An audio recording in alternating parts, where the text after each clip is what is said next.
Crude's going to have a hard time really getting well north of that, let's say, 52 handle. Certainly saw that this week as well. Yet someone persisting, getting into the Dees 2018 70 calls.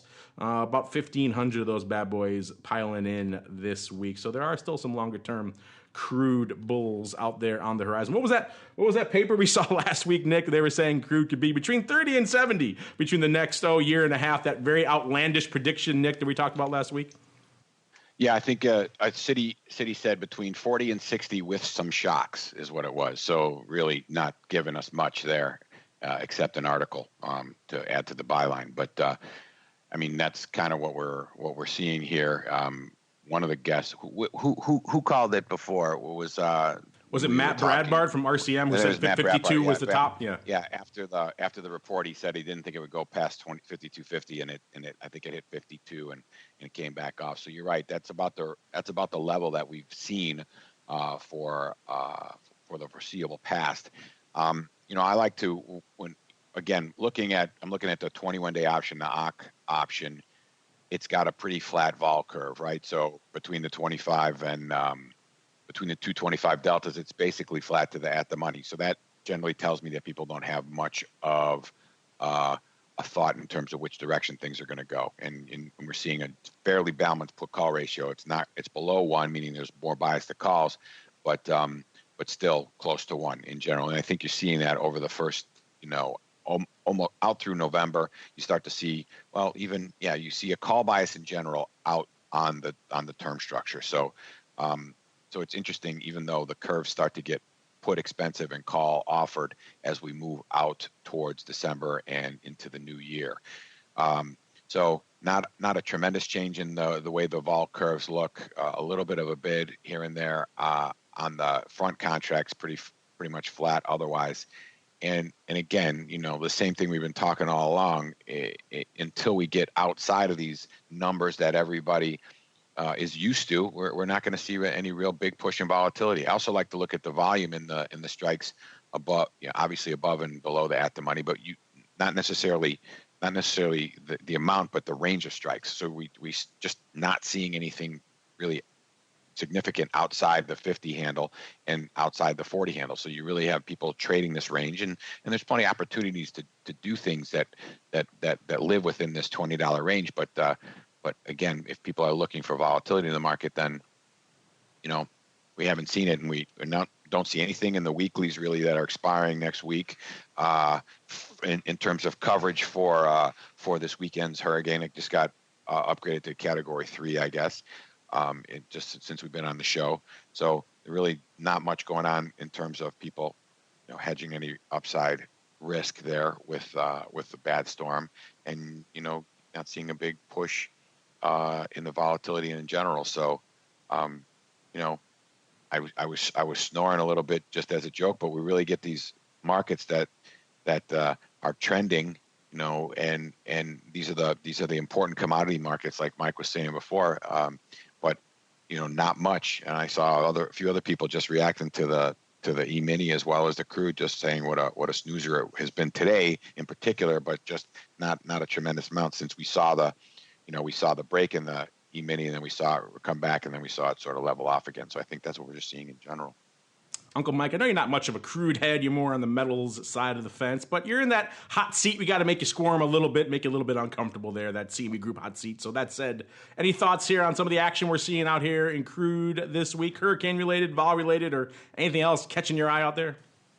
Well, yeah, on here with the vol not being a lot, if you are of the school of thought that you believe that we could be in for it, or that the state of Texas could be in for it, and it could be a bad hurricane, and this is something that could be a market mover, then I would really like the idea of just taking a small amount of money and buying some calls on crude. Because if you have that in mind, if you have that in place, let's say that you're totally wrong and it goes the opposite way, then you have the benefit of the limited risk of a call option. But if it does go your way, you have the possibility of essentially a stick of dynamite in a good way within your trading account. So if you have a little bit of a bullish bone in your body and you think that the oil markets are going to go higher, just in looking at it, maybe do like the October 48.50 call spread on crude or something along those lines. It might not be a bad position to be in from a risk reward standpoint. And the best part of it all is that even if, let's say, nothing happens, if the markets stay sideways over the weekend, and let's say the storm, it's good, bad, indifferent, whatever, then you still have a lot of time left. And if vol is not up because of the storm, then that means that if something bad were to happen, or if something, in this case, good were to happen, I should say, then it's likely that vol won't come down. Once again, not trying to be an oil recommendation person by any means, but in looking at this is a risk reward that if you have a bullish sentiment on oil, looks pretty favorable.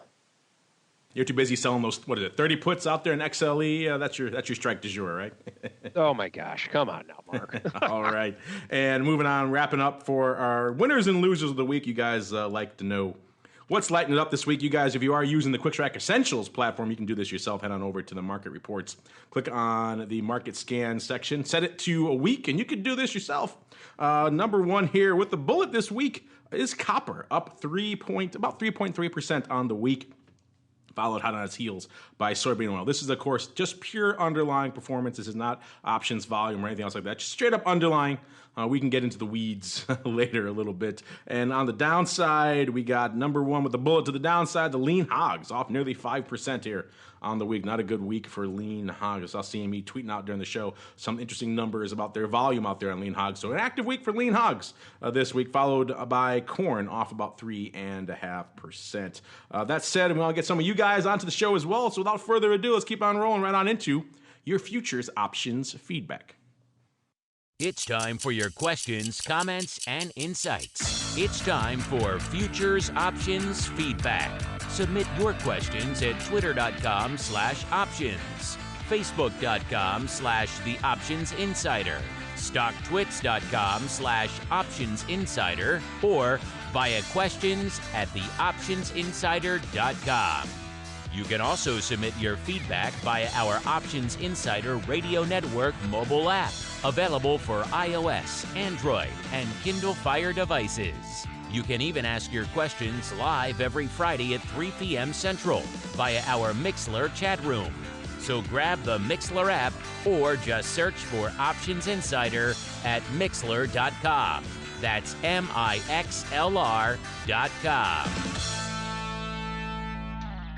All right, everybody, welcome to the Futures Options Feedback, the portion of the show where you guys take the reins and ask us whatever the heck's on your mind. Hopefully it's futures options related. Usually it is. Let's kick things off. This one's right up your alley, Mr. Nick, so we'll start here. This comes from Show Adwa. I think I'm pronouncing that correctly. If I'm not, let me know. They say hi. Well, hello, Show. They go on to write, which website publishes real-time commodity options quotes? Well, Mr. Nick, I think you might have a thing or two to say about that. What do you have to say for our friend here, Mr. or perhaps Mrs. Show? Well, if it's in reference to anything that we offer, we are all on delayed on QuickStrike from a subscription level standpoint. So Essentials is always going to show you the settlement prices, and then the different paid subscriptions are going to be delayed in order to not wreak havoc on our end users from a per exchange live pricing feed. Now, with that said, there are, I'm sure, plenty of other places you can go to get the real-time bid asks, but what you're probably better off doing is finding a trading platform that is available for free that you can download that will then give you the markets. And one of those that you can get is CME Direct, and the live pricing is uncharged at this point. But you can go and sign up for that, and you'll be able to download that, and you'll be able to see the real-time bid ask in size and depth for the foreseeable future. So that's probably not, it's not a website. But with that said, as part of CME Direct, you can also download CME Mobile, CME Direct Mobile, which is connected to the CME Direct platform. So you can say you want an options grid to be displayed on your handheld device. So you should go out there and take a look at that while the fees are not being charged. But I don't think there's too many out there that you can get real-time bid asks without having to pay for them.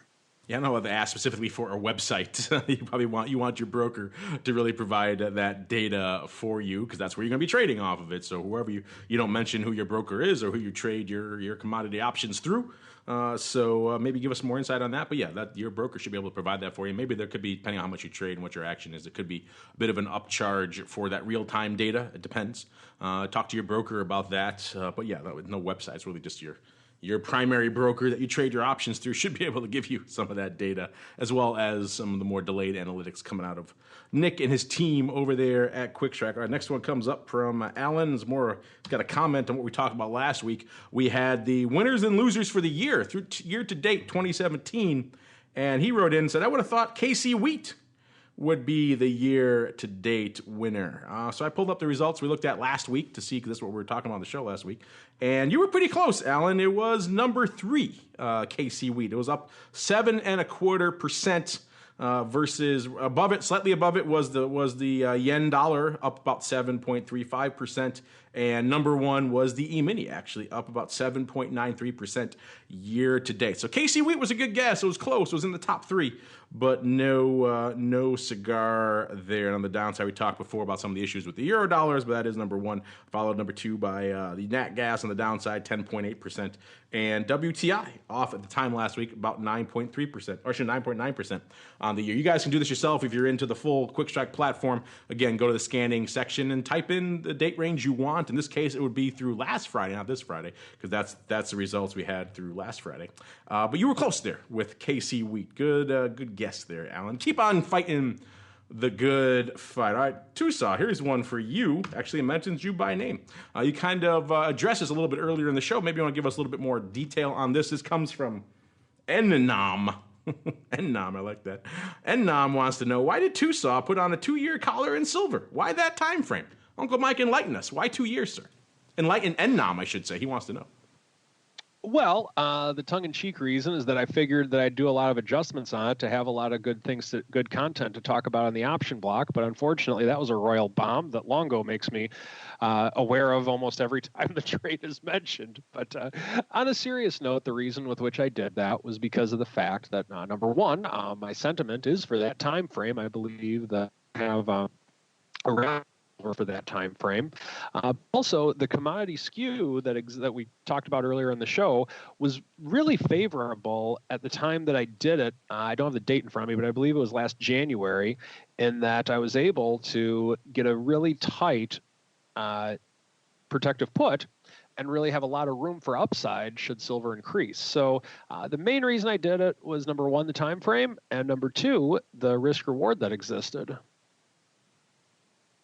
There you go. And hope that clarifies it for you. We were talking collars, so we got some people got other collars on the brain here. This comes from. Here's another one. Actually, before we get to that, Nick, you can probably maybe handle this one. Good one for you as well. This is another confusing one in terms of how they write it.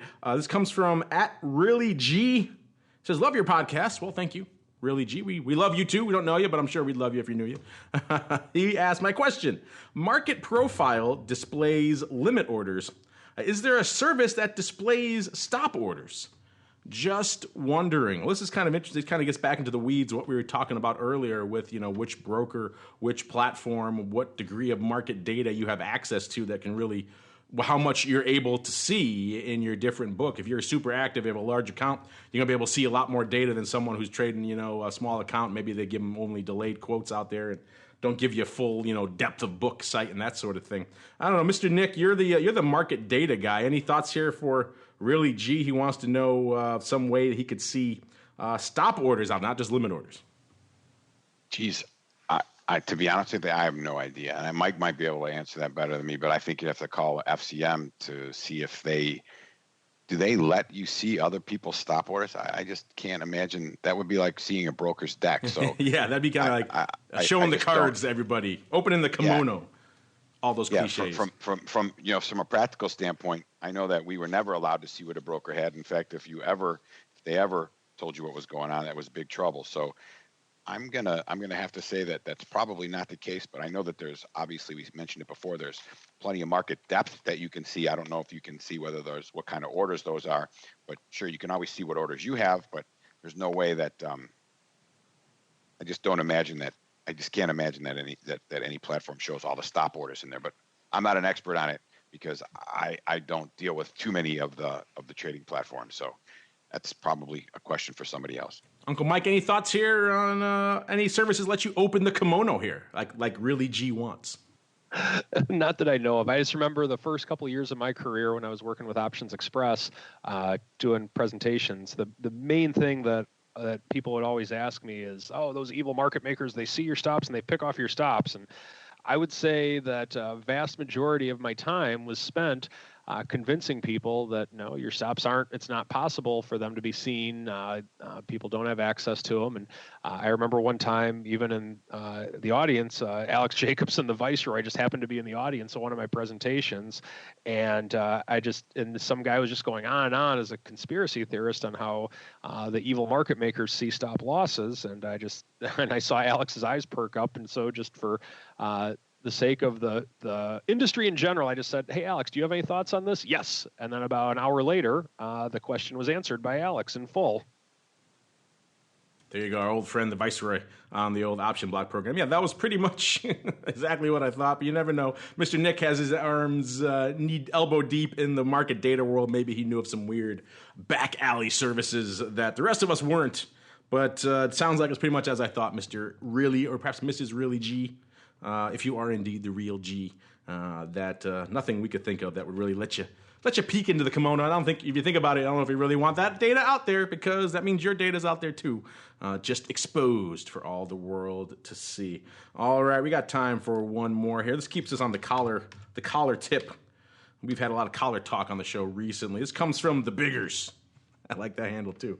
He says, this is kind of getting to what you were saying before, Mike, about the reverse skew. He says, calls are typically more bid in futures options than equity options. So does it stand that collars are more effective in futures options? It's a great question. We've touched on this before. Usually on an individual asset by asset case, people have written in before, is it a good time for a collar in gold or silver, whatever the case may be. We just talked about collars a little bit ago. But there hasn't been a lot of broad data on this, except for one study that I know of. And it's actually a great study. We have the link to it here. It's from our friends over the Options Industry Conference, or Options Industry Council. And they did a study back in 2012. They're the only people I know who've really done a lot of good studies on collars in general, and they expanded it in 2012 to cover a bunch of assets. So the study is called Option-Based Risk Management in a Multi-Asset World. There's a great chart in there that shows the exact performance of these collars. They took the same collars, essentially a 6-month put with a 5% out of the money 1-month call, and they would obviously roll the call every month. So that was the structure they would use, and they tried that across a broad variety of asset classes. So your major indices, your Qs, your S&P, out there to gold, your Japanese yen, real estate, you name it. They tried it across a bunch, and there's a lot of great data on exactly how this thing performed. We'll include the link in the show notes of this infographic. Maybe we'll tweet it out, this chart. You guys can read the full study for yourself. I encourage you to do so. Granted, it's dated now. It's 2012, but this is pretty much the only game in town when it comes to the efficacy of collars. And you start looking at this data, you see some interesting stuff. First off, you'll learn that collars are more perhaps competitive from a total return standpoint than you might think. People think of collars as, you kind of giving up a lot of the upside, so they're not going to be as competitive in extreme bull markets, and that could be the case, but they're still very, very competitive from a total return. This study goes for about 55-month period. I think it was around 2008 to around 2012, give or take a few months in that range. You look at it for yourself, you see a lot of great data here on this service. Emerging markets doing pretty well. The yen doing fairly well in that time frame as well, nearly up 9%. And these are annualized returns over there. 20-year Treasury bonds doing about 6%. USO, they did it on USO, not WTI, about 5% annualized return. Gold, nearly 9%. Yen, again, also in that level. So gold actually looking pretty good. Obviously, the calls were probably pretty juicy around that time frame. Australian dollar also doing pretty well. The indices here, let's see. Russell 2000 was actually not that good. Actually, pretty much flat on the time frame, which is kind of interesting. Again, using the collars here, and the S&P 500 only about 3% during that same period. And I don't know if they have the Dow in here, but still, so it gives you some idea that collars, they can be effective. Again, it depends on the setup, the slope in each of these assets at the particular time you're setting it up. But still, this is a great study worth looking at if you're considering collars pretty much in any product, let alone futures options. Uncle Mike, obviously you're doing a lot of collars out there in gold and silver and others. What are your thoughts in general on the efficacy of collars, perhaps in futures options versus traditional equity options? And then if you have any thoughts on this study, you can have at it as well, sir. Well, the one thing I would recommend that people remember when doing a collar on a futures contract is that from a synthetic standpoint, it's very similar to that of a call spread. I shouldn't say very similar. It is the same thing as a vertical call spread. So on the futures option side of it, if you're already leveraged, I typically would prefer just doing a bull call spread. On the stock side of it, though, I think the reason that it works or why I like it is because of the fact that when you're wrong, it's a smaller bite to the portfolio. But the other thing that you can do is you can take the profits from the put options and you can buy more of the underlying. So it's a way with which you can dollar cost average and let the market pay for it. But on the future side of it, I typically like just a old-fashioned call spread because it's from a synthetic standpoint, it is the same thing.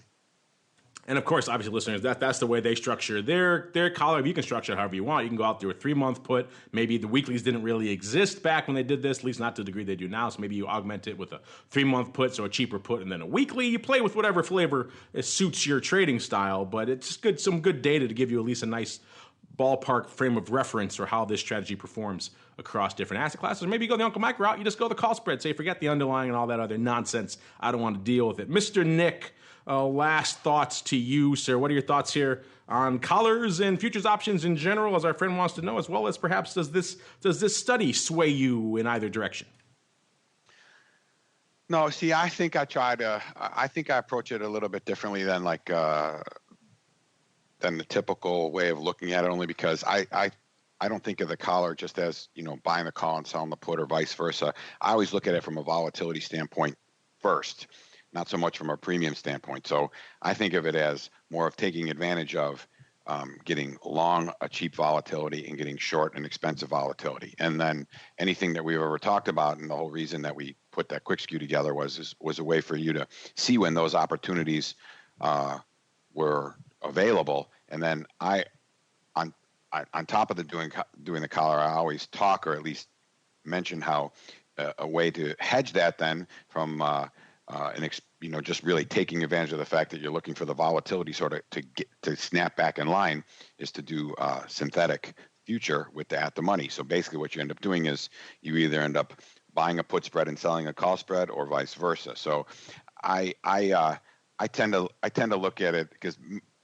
having been in the pit and market made and all that kind of stuff, we were always looking for volatility edges. So we always were thinking we had a hedge. So we were taking advantage of something that we thought was mispriced, and then you hedged it to lock it in. So my way of looking at collars is more always from, it's, essentially the buying low and selling high, right? Except this time it's with volatility, and then you're hedging yourself directionally when you start to, put the synthetic future on against it. So that's kind of my perspective. So I like collars. I like collars when they're out of whack, and meaning you have one that's expensive and one that's cheap.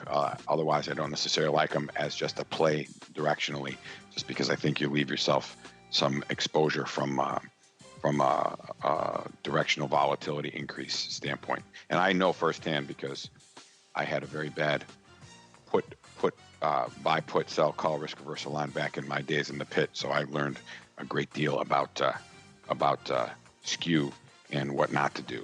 Let's just put it that way. You felt the pain, sir. We've all been there. We've all felt that pain, sir. Speaking of pain, unfortunately, that music means we're going to give you some pain to end the show. We went extra long talking about all this goodness, listeners, but now we got to go, as the kids might say. But before we go, let's go around the horn one last time, see what each of our cohorts here has in store for us. Start with you, our guest in the old CME Group hot seat. Hopefully it wasn't too uncomfortable for you this week, Uncle Mike. But that said, what do you got cooking up for our listeners that may interest them while they're listening to the old Twifo show? Not at all. This was a wonderful seat, a very comfortable, welcoming seat to be in. If you are looking for a financial advisor that's not afraid of the word volatility skew, as you heard on this show today, give me a call. Would love to work with you in any way, shape, or form.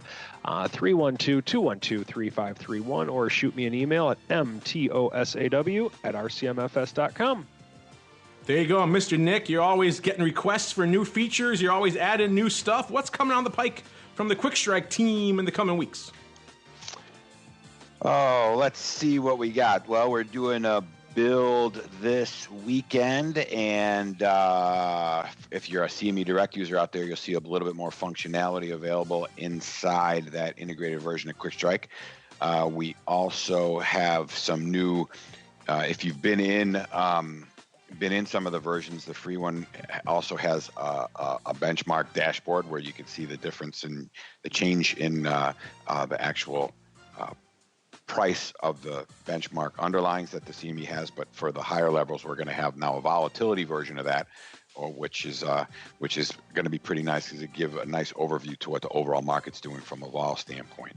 And then kind of the things we've been alluding to over the course of the last few weeks, we are in the final stages of getting that Quick Strike app out there for the iPhone and iPad. So I'm kind of excited about that being available, and that will really primarily just make it more accessible to get the information that's out there for free all over the internet that is powered by Quick Strike. But then we'll also throw a few little extra tidbits in there so you can, get some sort of market overviews, whether that be from a price or a volatility standpoint. And then we will probably debut a limited version of what we're calling Ask QS, where you can ask QS for some market information, whether it be historical volatility, price change, at the money volatilities, a futures chart. You'll be able to type some commands in there and be able to get some stuff back on demand. So some neat stuff coming down the pike, and we'll just keep everybody posted as that becomes available. There you go. Check them out, cmegroup.com/Twifo to kick the tires and then upgrade to the essentials and all the other good stuff you can do there. And on behalf of Mr. Nick and Uncle Mike, and indeed myself, I want to thank all of you out there in the listening audience for downloading, streaming, subscribing, and of course for just sending in so many great and different and varied questions. Keep them coming. You guys keep us on our toes. We love it. And we'll see you next week for more of This Week in Futures Options. This Week in Futures Options is brought to you by Quick Strike, options pricing and analysis software. Quick Strike offers powerful and flexible options analysis and pricing tools via an easy-to-use web-based interface. View prices on outright options or spreads with comprehensive page-level analysis controls. Build trades, manage risk, or explore historical volatility. Quick Strike has you covered, with market data reports ranging from open interest to the term structure of volatility. Quick Strike is the perfect addition to your trading toolkit. Learn more about Quick Strike at bantix.com. That's BANTIX.com. And don't forget to follow us on Twitter at QuickStrike1. That's QUIKSTRIKE1. This Week in Futures Options is also brought to you by CME Group, the world's leading and most diverse futures and options exchange. CME Group's markets help individuals and businesses around the world manage risks and seize opportunities. CME Group offers the deepest and most liquid options on futures across all asset classes, including interest rates, equity indexes, foreign exchange, energy, agriculture, and metals. For more information and educational resources about futures options at CME Group, visit cmegroup.com/options. This broadcast is intended for informational and educational purposes only and does not constitute trading advice or the solicitation of purchases or sale of any futures or options. The rulebook of the applicable exchange should be consulted as the authoritative source on all current contract specifications.